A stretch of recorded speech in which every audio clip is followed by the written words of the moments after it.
tell you just something at 56. What I'm aspiring to be is really present in this moment, in my next moment, and the moment after that. And if you can enable your college career so that everything feels present and you're working towards more things that will allow you to be even more present, a career you love, something you're passionate about, and surrounded by people you want, you'll be present. Yeah. Right? So thinking about that rather than, hey, what are you going to do next? Right? Because that's a stressful question. Well, I don't know. What am I doing tomorrow? No. What are you doing in this moment is a question you should be answering. That's podcast. Tap in. That's it. Subscribe.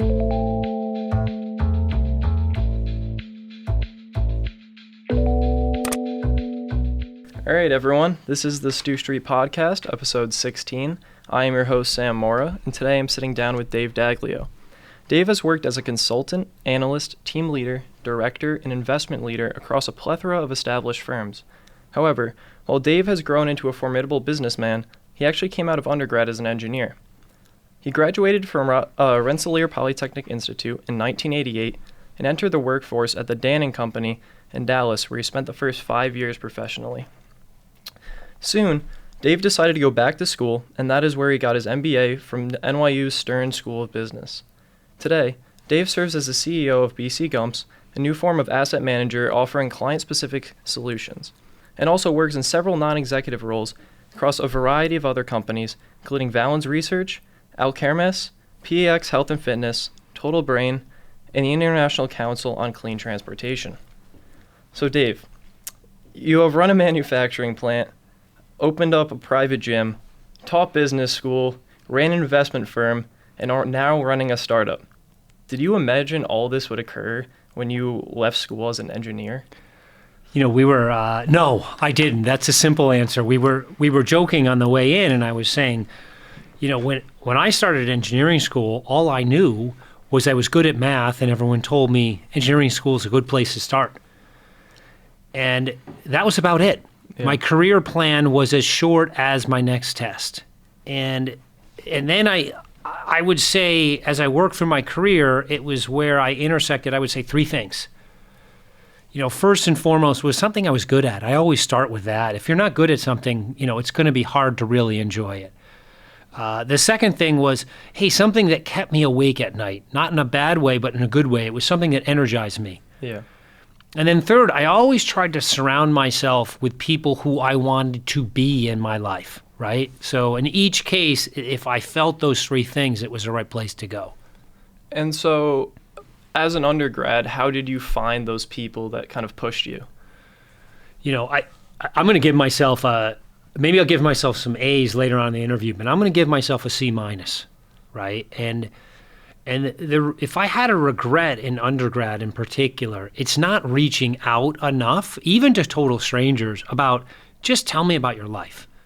And not in a sitcom story. What I mean by sitcom story is where everything sounds great and it's funny and laughs, but like, what does your day-to-day sound like? Yeah.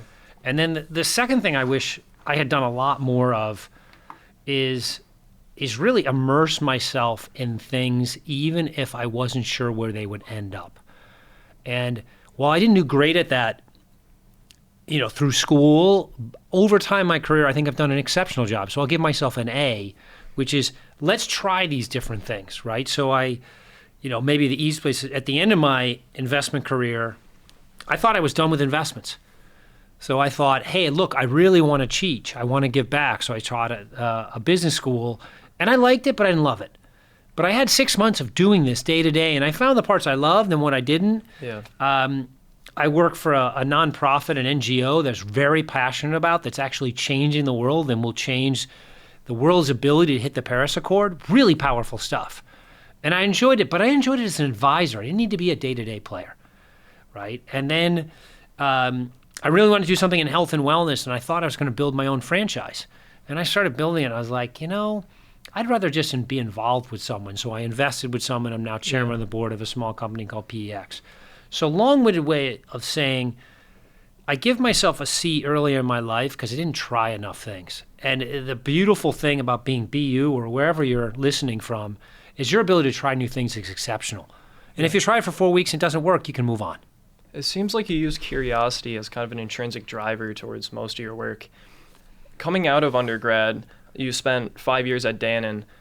where did that curiosity push you during those years, and what did you gain from that experience? Yeah, I mean, Sam, you and I have talked a lot about life. So this is one of the things, like, if you're going to be motivated by something, you have to be curious by it, right? And I started out as one of my principles was like, is it something I'm spending nighttime churning about, right? And so as you're going through your classes, it's not the class you like the best. It was the one you were legitimately curious about and adding to it, right? And so when I kind of mark my life and I look backwards on my life, one of the things that keeps you alive is always learning and challenging yourself in something new, right? So I don't use the word curiosity as much as, can I put myself in situations that are moderately challenging so I can continue to grow? Not so challenging that I'm stressed out all the time and I can't do it, but rather, can I put myself in a place where I need to learn to survive, and that helps me with my curiosity. So pushing yourself into kind of uncomfortable avenues to find growth areas? It seems like over those 5 years, you kept pushing yourself and got to kind of a place where you felt comfortable and needed that change. So you decided to go back and get your MBA. What ultimately came to that decision? And did you feel like you were going to apply that knowledge back into the engineering realm or completely transition? You know, I think if I like the question because I hadn't gone back there in a while. And the easiest way for me to frame it is I thought I had hit my limit on curiosity and learning new things. You know, so in the food industry, when you're an engineer, the kind of top of the food chain, literally and figuratively in the food industry, is that you built a plant and you ran a plant. And I got to do that at a very young age. So I looked and I said, well, what is the next challenge for me in this industry? And I couldn't find one that was obvious. And so business school was a good place to almost rinse and repeat, right? And so for me, I entered business school, as I would say, as an escape, but I was really curious. I didn't have an endpoint. So almost the same way that I entered engineering school, I didn't have an endpoint. And I know a lot of people discourage you from that, but I wasn't. I was very honest with NYU. I got a nice scholarship there, and they said, what do you want to be when you grow up? And I said, I know I don't want to do this. I know I want to have these skills, and I know I will find my passion if I stick to it through this program, and I did. And so what other challenges did you combat besides kind of the overall scheme of, hey, I'm still not sure what I want to do? What in specific was challenging about that process? I mean, look, you know, this is what was challenging for me about business school is I entered a business school in Midtown, New York, where it was all about finance. And I was a country bumpkin, literally, right? I was someone who built manufacturing plants in Fort Worth and Dallas, Texas. So my understanding of high finance was zero, absolutely zero. And what was really challenging for me was the first, I would say, 12 months to get up to speed. And that getting up to speed was really, I had the scaffolding through business school to do that, right? Talk to my professors, do interviews with other peers, work on clubs and things like that. But at the end of the year, you know what I realized? These were just vocabulary words. Almost all business is done the same way. So it really wasn't about finance in particular. I just needed to learn the vocabulary words that are appropriate. The second thing I found that came way easier than I would have thought. You know, so for all those people who are listening who are engineers or scientists or very technical undergrad, you will find the language of business very easy. It just takes a little bit of vocabulary work to understand, but the basics of building software code or building a manufacturing plant, designing a semiconductor, or building, you know, a statistical model from scratch are generally far more difficult than the basics of business. And so I looked at business school as the basics of business, and that's exactly what it gave me. So it gave you kind of a foundation as you transitioned.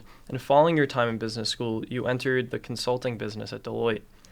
Was there a learning curve to this, or did you feel your time at NYU made you very comfortable in making this move? Yeah, I mean, look, you're being nice, Sam. So I only made it really effectively 15 months in consulting. And in some ways it's kind of embarrassing, right? So I go to grad school. The purpose of grad school is to find out what you're going to do next. And I supposedly thought I was researching it for 18 months while I was at grad school. I get recruited by every consulting company. I get in the business, and about 6 weeks in, I'm like, what am I doing here? And to be fair, I miss my basic principle, right? But one of my basic principles is like, do I like the situation that I'm in and the construct that I'm in? And ultimately, it was uncomfortable to me. This client relationship that you had in consulting, where it's kind of us and them, and you were almost always trying to do something either with them or against them, felt uncomfortable to me. And I really wanted to be part of a bigger team, all working towards the same thing. And so somehow I missed that through the whole process. Now, the great thing in that process, though, is I didn't shame myself. It's okay. We all make mistakes in career. And we were joking on the way in, like, the best lessons you've learned in undergrad or in life are what you absolutely don't want to do. Exactly. And so I learned I absolutely did not want to be in a consultant, client-first business, right? I never want to be an investment banker. That was not going to work for me. And so I'd been playing around with the stock market on the side, done some investing and gotten into that. I was like, you know what? This is what I want to do. It fits all the makings. You're part of a big team, and I ended up being with a great investment team, and it ended up being 22 great years after that for my career. And so you're talking about where those realizations happened, but when you're in business school and you are being recruited by these different firms, what drew you to entering consulting? And did you go against what your true gut was, or did you truly believe, okay, this is something I want to go into? It's like it's like when you're dating, right? Sometimes opposites attract, but I think what you're most guilty of is like, oh, is the person attracted to me? Mm-hmm. And if the person is attracted to me, you're trying to make it work. And so, crude analogy, but what happened to me is the consulting firms loved my background, and they were very attracted to me. And as a result of that, I started to try and fit my personality and my life into that. And if I would have had a nudge to myself at that juncture, is really take a step back and say, hey, what's motivating you day to day? What are you truly intrigued by? Some of those questions I started the presentation out with. Yeah. And I think I lost track of them because of the level of interest that was coming my way. And I know it sounds crazy, but it was actually that was a curse for me, because it channeled my mind in a way that I shouldn't have at that time, because you weren't forced to make a decision. In business school, the world is your oyster. Graduating as an undergrad, the world's your oyster. You don't have to go anywhere. You just need to go to places where you're passionate, you're interested, and you can use some skills that you really like. So as you moved into the investment industry, how did you recenter those passions and truly align yourself with your work? Yeah, one thing to take a step back with is that the person you know today will not be the person you think you knew 20 years ago and 40 years ago and what have you. So the person that started in the investment world was someone who loved puzzles. And to me, the financial markets were a series of puzzles, right? And what I did was I was a fundamental investor. So we would call CEOs for a living, ask them how their business was, ask them how their competition was doing, what would happen with the financial statements, et cetera, et cetera. I literally had to put together a Rubik's Cube of information to try and decide if the stock was going up or down. Mm-hmm. That is all I thought about, was solving puzzles like that, and the investment business was perfect for me at that juncture in my life. Now, the reason I stayed in the business for 25 years is that as my passions changed, they evolved with me. So I started out as an analyst, where you're recommending ideas to a portfolio manager. Then eventually I got to be a portfolio manager, which is you take in the ideas from an analyst and you make decisions across the whole portfolio. And that worked out pretty well. And then I had to be a team leader, which is a team leader, you're much more of a coach than you are an investor. And then my last job was really as a builder, right, where I got to build a new enterprise. We built one of the largest asset managers in the world. We eventually had $500 billion. So through that process, I had 4 or 5 different jobs. Each time I was lucky in the business that I found something I was passionate about. Yeah. Near the end of my career there, I no longer found things that I could iterate to that I was passionate about. As a result, it was time for me to go. And my last little journey was really interesting for me is I got to be a board member about a company I knew everything about, but I was no longer playing day to day, right? Might sound a little bit like teaching, right? If you can't play, coach, right? Or if you can't play, you teach, right? And so as I was doing that, I realized, you know what didn't work for me as an everyday board member is I like to be involved in a team that I was accountable for. And that's really been the juncture and leading into starting my new company is I wanted to build the team that I want to be part of. So just to break this down a little bit, because there was a lot to cover there. You started off as an analyst and using a lot of your technical skills, giving knowledge to higher ups to be able to make decisions. As you move up the ladder within the company at Mellon, how did you transition from utilizing your hard skills into figuring out how to manage people? Look, Sam, the very fact that you're asking that question is a reason that you're going to do well in life. All right. So I don't know the answer. What I can tell you, it was a million little things. It was not one thing. Right. And so the best counsel I got in life was if you can put yourself in front of situations where you learn a little bit. Right. So as an everyday analyst, you didn't have a lot of chance to manage people. That's just not how the day worked, right? So I took on some mentoring roles, right? I worked on a few boards where I could be a leader inside of a board. I was fortunate that I ran a big team as an engineer years ago, so I could pull back on some of that. I wish I could say I pulled on coursework. While I took tons of organizational behavior classes and I learned a lot about managing business and managing people in business school, what comes through to people is that you're authentic and they can work with you. And that is only by following your true passion. So all the best leaders in life are very simply following something they believe in and following things they're passionate about. And so as I got better at this, and I did get better about it, it was really understanding where my passions were and just supervising under that passion. You gave yourself a C- earlier on surrounding yourself with people that push you into uncomfortable areas and help you develop. At that point in your life at Mellon, what would you grade yourself?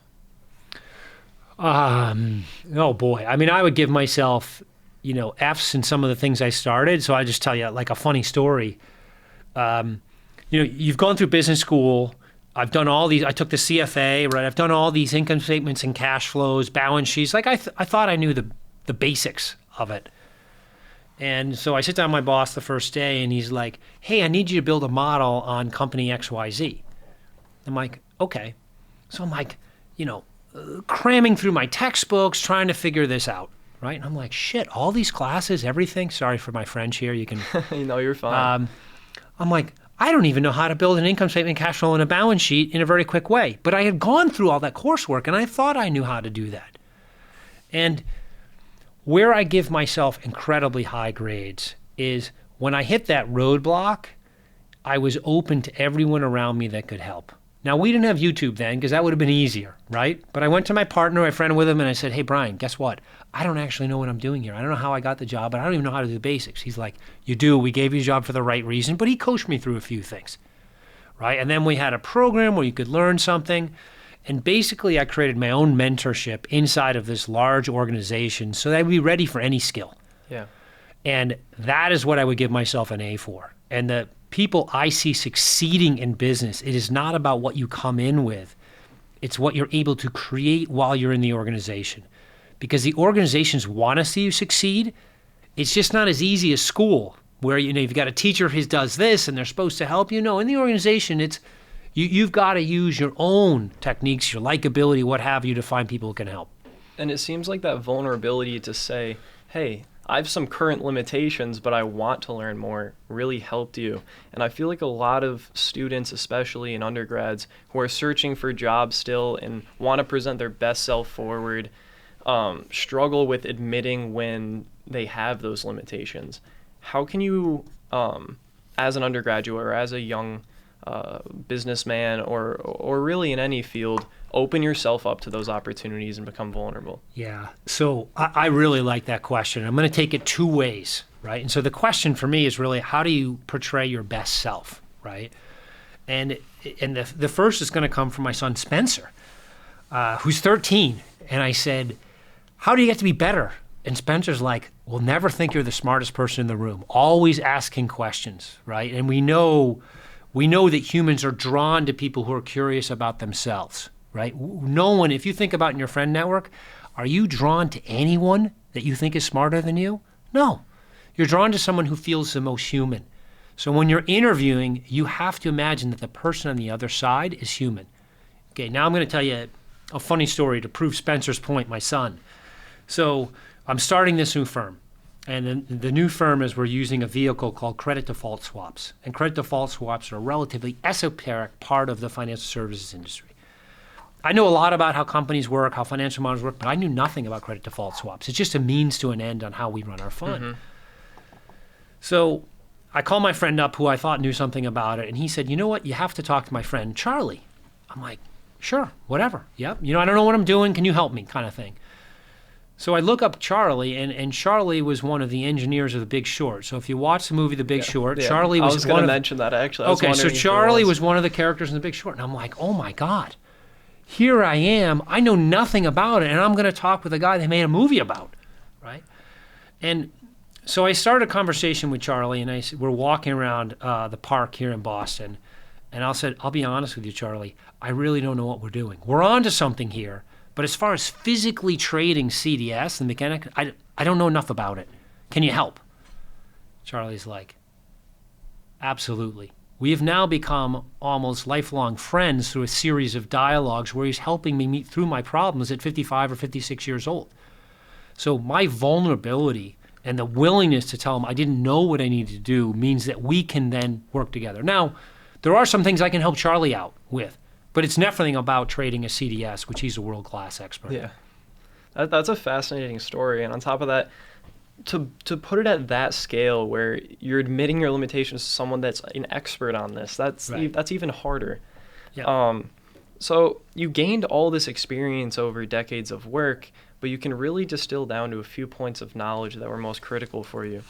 How did your life vision kind of change after 3 decades in this more traditional realm of large companies? And did you say your values shifted in a way, or did they stay or maintain the same throughout? Yeah, I mean, I think my values shifted quite a bit.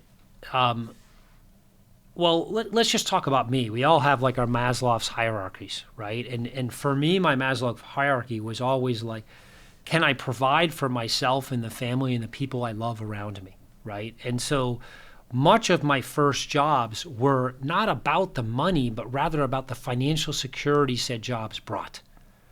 And so that forced me into a lot of decisions that maybe I wouldn't have made without that as an anchor. Now, we can disagree or agree if that was a good thing to do. But when I left Mellon, my 25-year job I had talked about earlier, I wrote 3 things on a page.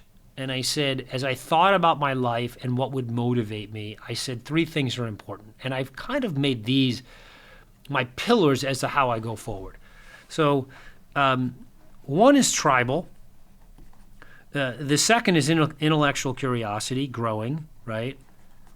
And the third is like something I believe in, right? And so I said every decision I make in life is going to be about those 3 vectors for me. And if it's all right, Sam, can I elaborate on those 3? Oh, definitely. I was going to ask you to. Okay.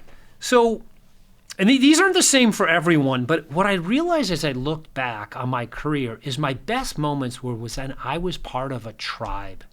People call it teamwork. It's not that, right? It's literally a tribe. And humans, and sapiens in particular, because the sapiens won, we are about surrounding with a tribe and making the tribe bigger and happier, right? So I converted that into, it's not about being the biggest or the best. It's being able to influence the tribe to be healthier and happier than would have been all else equal. So that forced me to think smaller, right? If you work at a company with 40,000 people, I don't think you can influence the tribe, which was my old company. Mm-hmm. But I do believe I can influence a tribe of smaller companies. So that was the first question.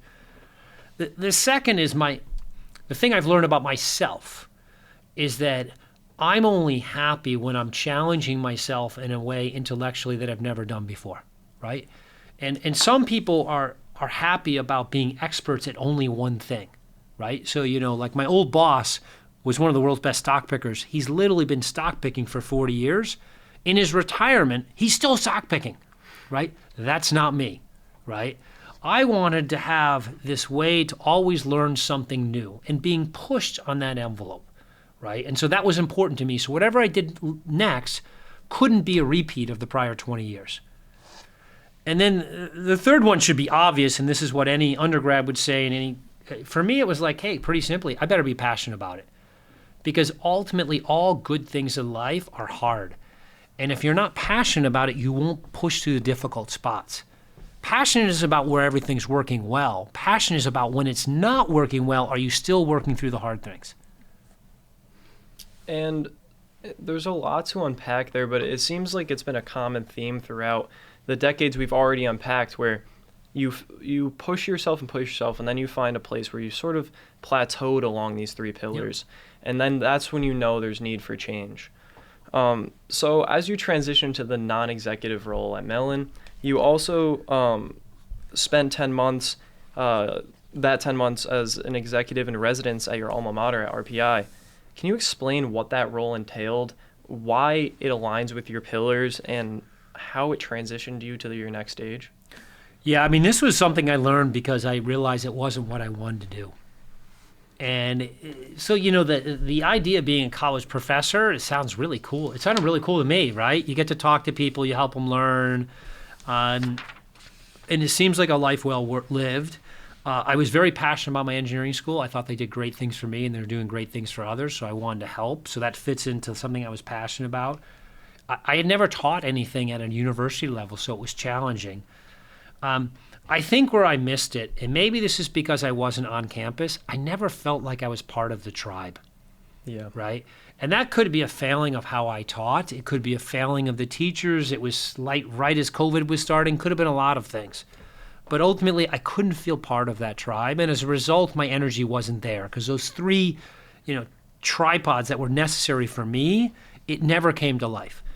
If it had been a Boston area school, maybe my feeling would have been different, right? Maybe I would have felt more part of that tribe. But that was important to me, right? Others would say, geez, you get to teach, that's fun, you can do that. It wasn't enough. Here's what I learned, right? There's a tendency from a lot of people to always say, I need to be a bigger and bigger platform or a bigger and bigger microphone everywhere else you go in your life, right? If you manage 10 people, then you're going to manage 100, then you're going to manage 1,000, then 10,000. And that's not how I think about it at all anymore after that, right? It's not about the size of the microphone. It's about your connectivity with the tribe of people that you're working with, right? And if I can finish my life and I've influenced my 3 kids, my wife, the 10 people I work with, and we've all had a slightly better life, more enjoying, more fulfilling, and we had fun doing it, that's a life well lived. It could be a life well lived if you influence 10,000 people to do that. At this point, I'm focused on the tribe that I feel like I can influence and help and make a difference on. So it sounds like you've defined your life and what success means to yourself rather than comparing it to what others believe to be that. And it seems like that's been an important thing for you, even if it was kind of subconscious throughout your whole journey. So after your time in residence, you dove into a series of ventures, all of which continue to be a part of these themes. These positions hold a diverse scope of roles in both the physical and mental health space, investment and research, clean energy consulting, and your full-time role as CEO at BC-Gumps. While at a surface level, the content of these businesses may feel independent, I believe that this diverse portfolio kind of reflects not only your journey, but kind of also in a financial sense, what it's all led to. So as you reflect on the journey you've taken since college and how you've kept your work interesting, do you believe that those pillars ring true throughout your portfolio?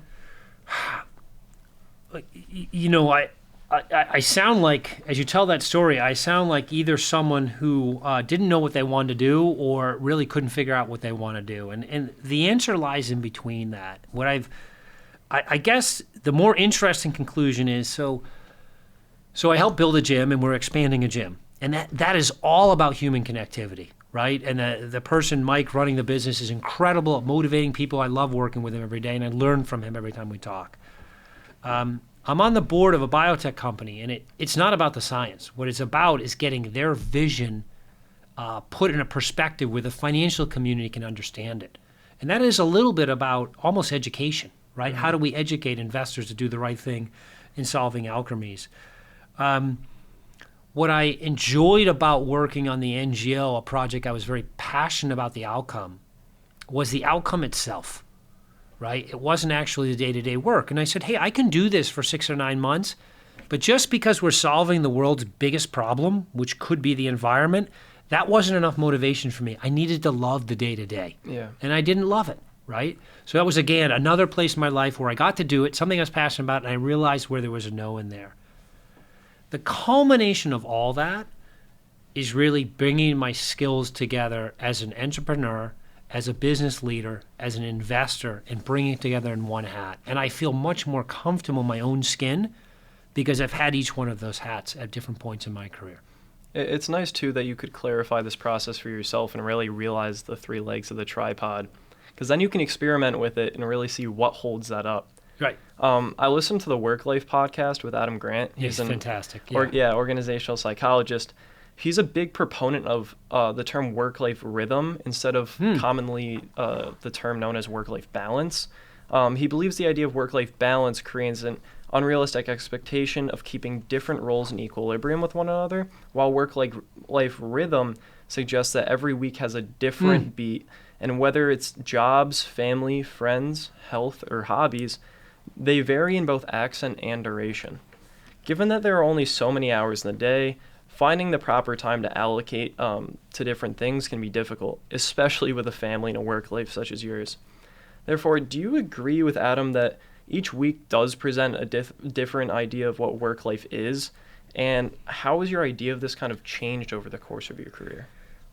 Look, Adam's far smarter than I am in the topic. I would just, you meant, accent duration. And I would even say that the simple measure of this is you're trying to have this work-life rhythm balance in a way that you can be the most present. And you can only be present if you know what's driving you and what's at stake, right? And the idea of the work-life rhythm, first I'm going to tell you this story that's going to surprise you because all of you guys are working so hard right now. But there was a point in time as I looked back in my career and I was talking to my wife, Christina, about it, and I was like, I'm not doing enough. Like, I don't have enough going on, right? Like, I wake up some days and I don't know where my day's going to finish. And I think what Adam would say is, Dave, you're at a different point in your work-life rhythm. You need to enjoy the ride. I was unable to enjoy that ride, right? And I know you're all listening to this. There are points in time as a student you feel like you should be doing more. But sometimes your job is just to be present with the moments at hand. And then there'll be other points in time where, your mom is sick or someone in the family's sick and you have a full work schedule and you need to board a plane and you need to go on vacation. You haven't worked out in a week, right? And there's no right answer there except for to enjoy the ride that you're in. And so in the last 2 years, I've gotten to be able to enjoy both sides of the roller coaster. One time where I literally woke up almost with a anxiety feeling that I wasn't doing enough. Mm-hmm. And then just last week, everything I just mentioned happened all at once, and I literally felt like I couldn't finish my days. Neither one of them should make you happy or sad. You should, just as Adam said, be present to enjoy that roller coaster that's going through you, right? And that roller coaster feels so present when you're in undergrad. It's going to feel equally as present as you get later in life. It's just those things pulling you up and down will be different. I like that you mentioned the concept of staying present. Personally, this is probably the thing I struggle with the most. And I think a lot of undergraduates that really push themselves are very future-oriented and have a hard time enjoying the life they're currently living. Are there any specific tips you would give about how to remain in the moment, even though there's important stuff ahead? Oh my gosh! I mean, that's a life's work, and that's a book, and I couldn't write the book. So can I tell you a story about someone I met that I think they challenge how I thought about it. So on my 50th birthday, I'm a big surfer, right? So on the 50th birthday, my friend emails me and he said, "Hey, would you like to do some fitness training with this guy, Laird Hamilton?" And for the people who don't know Laird Hamilton, he was like kind of the fitness god of my genre. I said, well, of course, right? So we signed up for this program, and I'm in this program called XPT, Extreme Pool Training. And you can see some videos online, but we hop on a plane, my friend and I, and we get there. And I don't know what to make of the weekend. I just know I'm intrigued by Laird's life and how he stays so fit. He looks like a middle linebacker at 55, right? So how is he doing it? I'm curious. And I didn't learn that. I mean, he would say, Dave, you learned how to do that. And I'd say, no, that's not what I learned. What I learned from him was that your work and your life can all be embodied in the same passion. And what he has created as I watched him work through that weekend was that his life, his family, his wife, what he believed in, which was how to make yourself healthy and sound, was all one. Yeah. We spent a third of the time working on being present. He had a breathing technique that he liked to focus, something from Wim Hof. So if people want to look at what Wim Hof does. He's the Iceman, right? Yeah, he's the Iceman. Look, that didn't change my mind or change my life. What it showed you that was Laird was very aware that you need to practice being present. And so that's what Wim Hof is about, is practicing being present. Mm-hmm. It's not being present, it's being practicing, because it's a really hard life skill. But I came back from that program and it changed my life, because I said, here's a person that can chase what he's passionate about. He has to grow because he knows nothing about running a business, a lot about surfing and nothing about running a business. So he had to learn into that, right? And he gets to be part of a tribe that's his family and friends. And so as we're doing this program, all of his buddies from Malibu would come over and train with us. They were pretty cool people, some A-list celebrities and ex-football players, but these were all part of his tribe. And so he was making a difference in a group of people that probably measured a couple dozen, but it was a life well lived. And so I aspire a lot from what I learned from Laird and his wife Gabby over that weekend, but I think he understood what it was like to be present. And I asked Laird a question. I said, he rides 20 and 50-foot waves early in his life, and he said, you ever worried? And I've taken his story to heart. He said, I'm never worried when I understand what the worst case outcome is. So if I know the worst case outcome when I'm on a 50-foot wave is I break my ankle, how bad could it really be? Now, I said, Laird, it actually scares me to break my ankle. He said, well, maybe you shouldn't be on 50-foot waves. Let's keep you on 6-foot waves. But we all know where that is, and I've kind of taken that to heart as well. And I like that you talked about taking the time to work on it. And every skill comes with maintenance and comes with practice.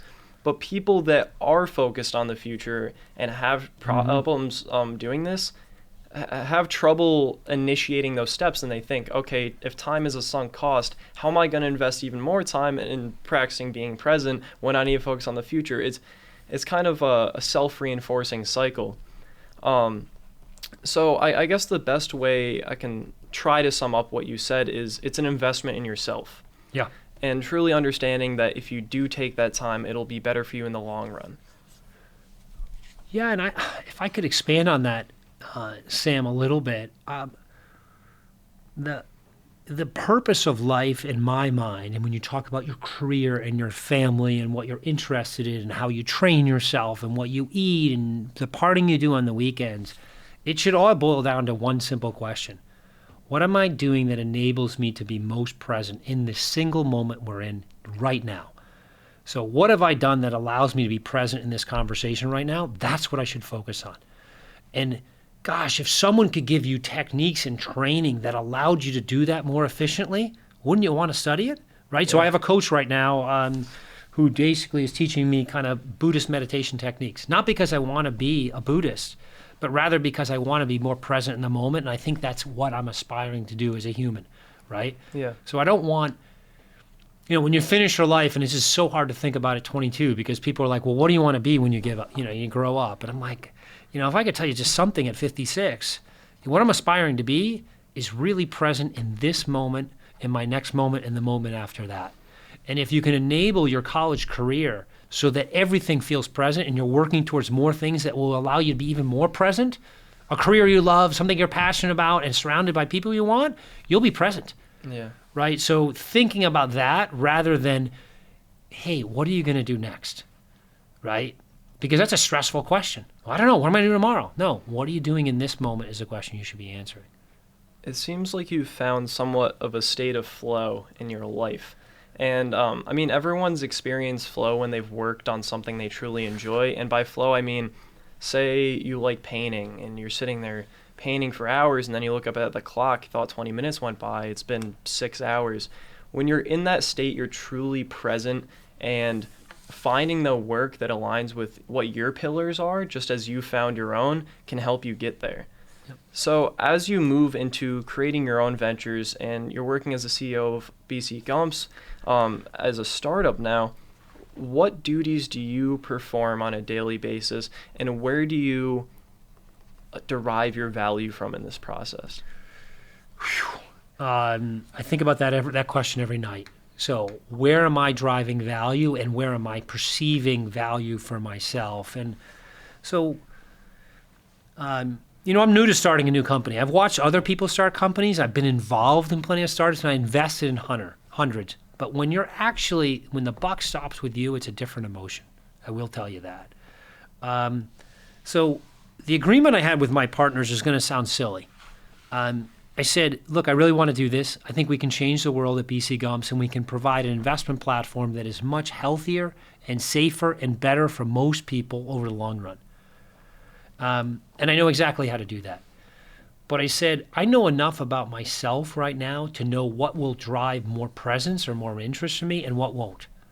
So I'm going to be clear that if the job requires me to go through a 50-page legal document, I'm not very good at that, right? And so I need to surround myself with the people who are energized by that and are really good, right? So my latest partner I brought on is incredibly good at that, right? And so as a result, we're forming a good partnership inside of that. So I think a lot about every day, like, hey, what am I good at and what do I want to do? Which are the same questions I think an undergrad should be asking today.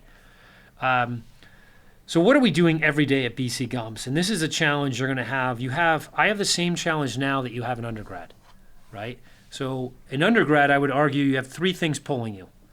You want to hang and go out with your friends, right? Whatever that means. Could be going to the bars, plenty of good bars around in the next neighborhood, right? The second thing is you have this, this thing called academia, right? And either yourself or personal pride, you're trying to get more A's and B's, right? And then you have this gnawing thing at you all day long. It's like, hey, I got to get a job, right? Right? And, Saturday night at 2 a.m, you're thinking about the first one, right? And then Thanksgiving weekend when you got to talk to all the parents and what are you going to do next, you're thinking about the last one, right? And so I would say that experience is exceptional for being a business leader, right? So now think about what I do at BC-Gumps, right? My first and clear present problem is I need to make sure my investments are good, meaning the investments we have for clients are good, and we're working on that all day long. That's my problem in front of me, right? And then I have this, medium-term goal is I need to make sure the employees are all in the right spot and they're doing all the right things. And then I have this longer-term problem. Let's not call it a career, but I need to cultivate a list of clients that think I'm really good at what I do. And that's a long journey. That's going to take me years to create. So every day I come in, I'm basically balancing long run with short run, right? And I have to find a way with each one of those three to bring them into the present sense. So let me give you an example. So the long run is about talking about clients about what we're building and why. So we were on the phone with one of the largest investment firms in the world, all right? And they have a unique business problem. Now, I'm talking to them because I want them to sell my product. That's my agenda. But the first thing we need to get through is how does my portfolio work today? They're going through that same journey, right? So I want to talk about the future and how we can work together. And they're like, hey, just tell me how your fund works, right? Let's see if we can figure that out. And so I'm getting pulled in all these directions. And I said, you know what? I'm going to have fun with this call. I'm going to talk about everything that I think would be interesting for this person in the direction they're going. And I'm not going to worry about what the future entails. So he wants to talk about how the world is chaos and he thinks it's ending, which I do think it's going to be a tough recession over the next several years. We had a lot of agreement on that, and we plowed deep into that topic. And I was allowed to be present in that topic with no attention paid to what was going to happen next with our business arrangement. We finished the phone call. 72 hours later, give or take, emails me, copying his boss, and said, Dave, we got to talk more about this, right? So you don't know where things are going to go, but I don't know if I got to the question, but that's what I was thinking about. I think you brought up a couple interesting concepts there.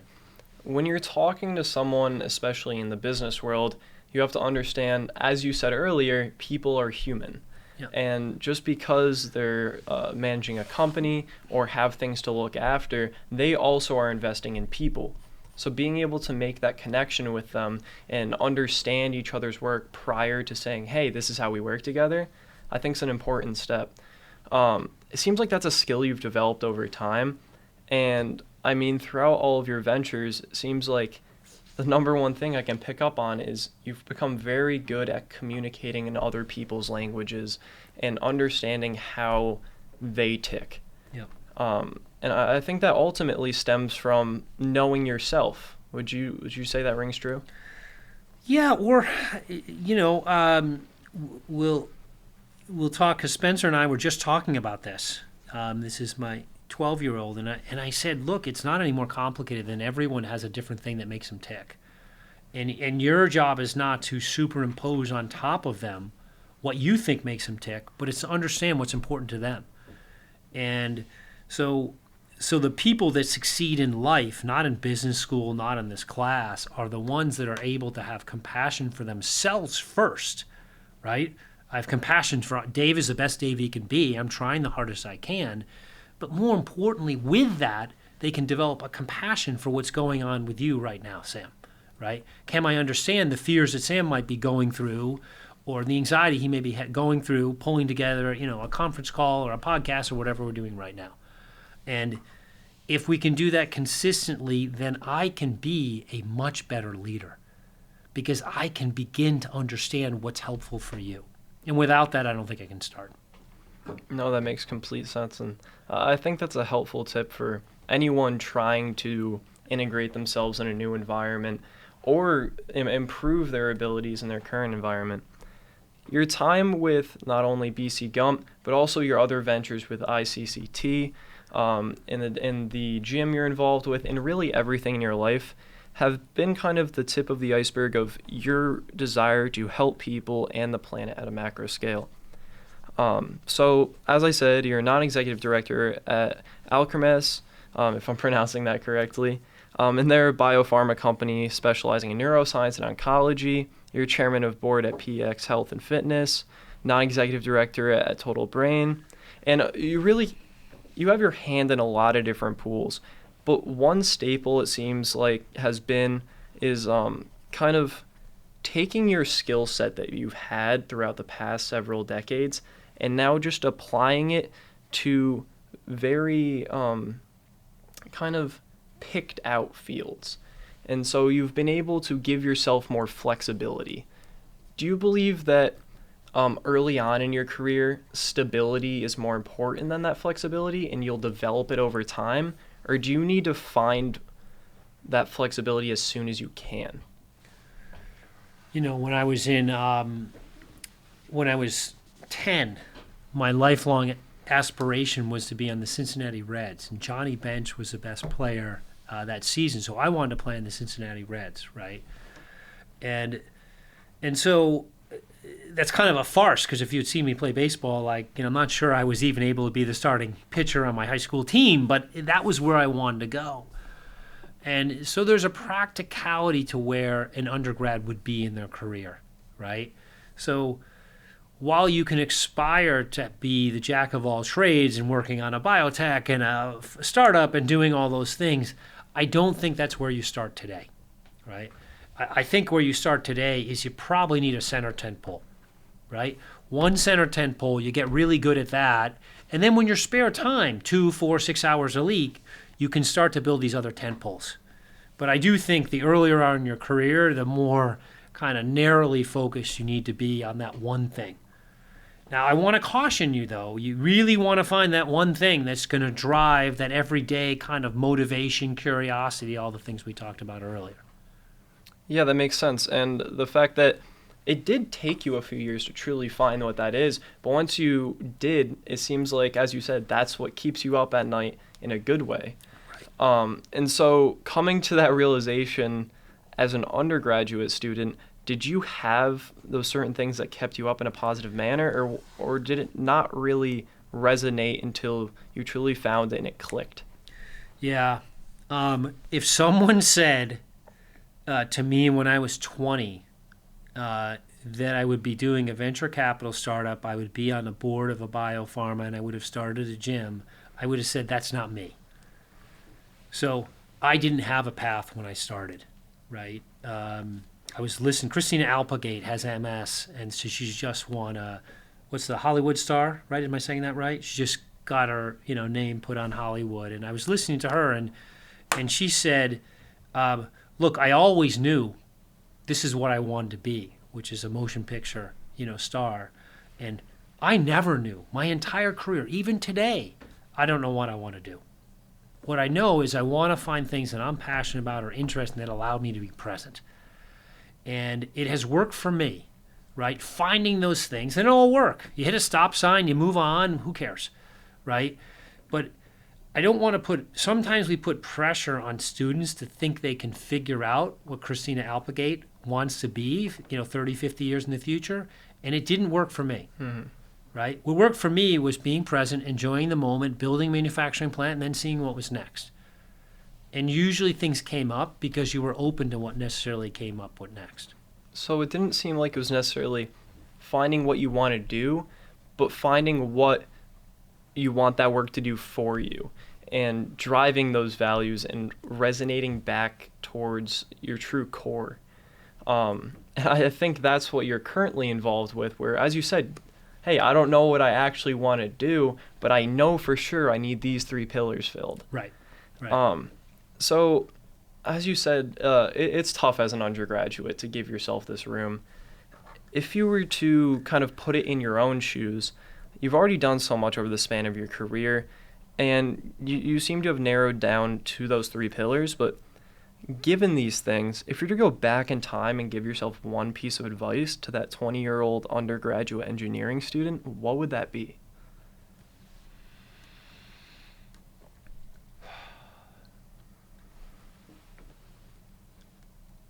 I think where we started the discussion, the 3 of us that are in the sound booth, we're all talking about each other's career. And, one person in the sound booth said to me, I'm not sure what I even want to do, right? And another person chimed in, this is what I want to do at this moment. And I was playing it all back, and what I was really proud to hear from this group of BU students was that no one was defining themselves by the moment. They were really curious about the moment that they were in at this time, right? You're sitting in the center of Boston, the heart of biotech, the heart of some of financial innovation, some of the best and brightest, some of the wealthiest in the world. You should be open to everything. And open to everything, though, does mean getting your hands dirty, right? It means like putting yourself in front of a professor and saying, I love what you're talking about. Can you help me just get started here? Yeah. Right? Or if you meet a serial entrepreneur and it's not his resume you're intrigued by what they've done, you go up to him and say, hey, I'd like to learn more about what you're doing. And I'll be honest, I don't know much at all right now, right? Because I'm just a sophomore. Putting yourselves in those conversations, and even better, if you could put yourself in a series of 4 and 6 week experiments, let's call them clubs, where you can try all these things on, or a short internship, or whatever it is, each one of them you'll come back with and you'll either be that's a yes or that's a no. And the more hard yeses and more hard no's that you have in your life, you're going to know where to go.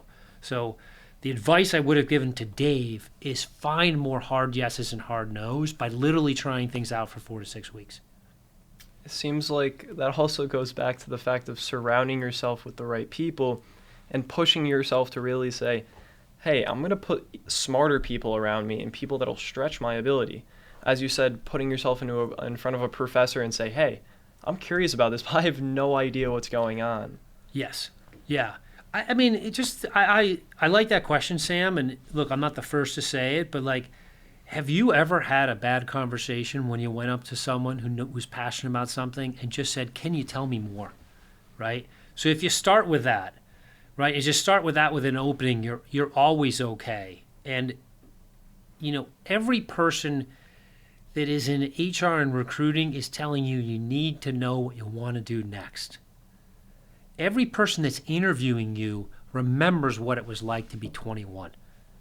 The closer you can be to your real self, that will show through in the process. Because these interviewers don't believe the story that you know what you're doing. They don't, because they remember what they were 21, right? So if you can be your first person and be authentic to who you are in that moment, they will find not pity on you, but they will think you're authentic and believable. Yeah, I think that's going to resonate with a lot of people and truly show your true colors, show who you are, and things will find a way to pan out.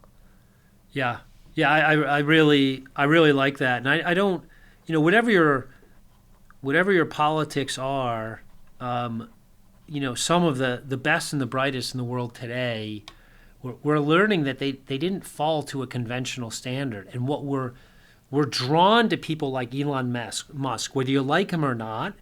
He tells you what he's feeling and thinking in every moment, right? And so that's something you get to cultivate when you're in college, and the ramifications are not the end of the world. So I would encourage people to explore that as they go forward. I really appreciate that advice. And before we close things off, if you have any final words, I know you've said a lot. If you're all dried out, no worries. But any final thoughts about just what to do next as a confused undergraduate? What's that first step I can take to self-improvement? Look, it's, start out with a simple premise, which I didn't understand. A simple premise is the people that are at this university they're at, they want to help you. Think of them as your parents looking forward to how you're going to rebirth as you leave the university.